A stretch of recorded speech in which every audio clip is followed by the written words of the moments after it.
Un recital in lingua siciliana per celebrare la donna, è questa l'iniziativa messa in atto dal Centro Studi di Tradizioni Popolari Turidubelle in occasione della Giornata Internazionale della Donna. Sono stati recitati da Giorgio Guarnaccio, Marco Veneziano, la Presidente del Centro Studi Maria Belle e Maria Teresa Mauceri, dei duetti poetici in cui la protagonista sono stati la donna e l'amore. Vediamo.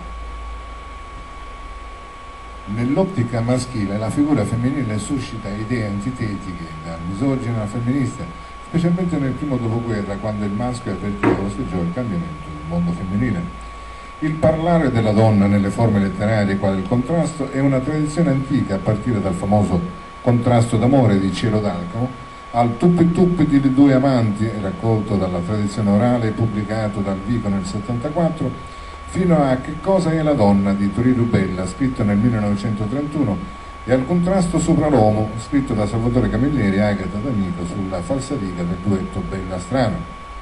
Il Centro Studi di Turidubella ha riproposto i sopra citati duetti con un recital dei poeti Giorgio Guarnaccio e Marco Veneziano, che hanno interpretato Che cosa è la donna, e delle poetesse Maria Belle e Maria Teresa Mauceri, interpreti di Contrasto sopra l'uomo. La donna è come una freccia brillante, che ha più la pulizia e di più è lucente.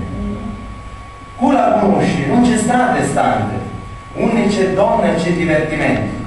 E di da sola fa l'uomo felice, perciò si fissaria, perché le dici? L'occhiadora la femmina di figli, e per questo quando fai queste voci, la donna il suo cuore ave radici, ed è per l'uomo una pesante luce.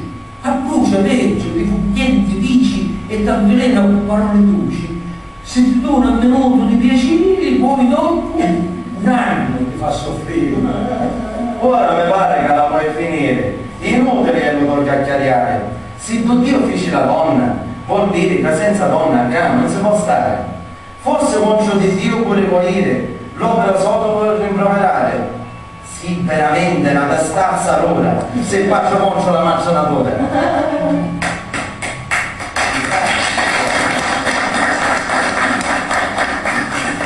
Dio, pizziamo giusto ogni misura, creiamo un mondo perfettamente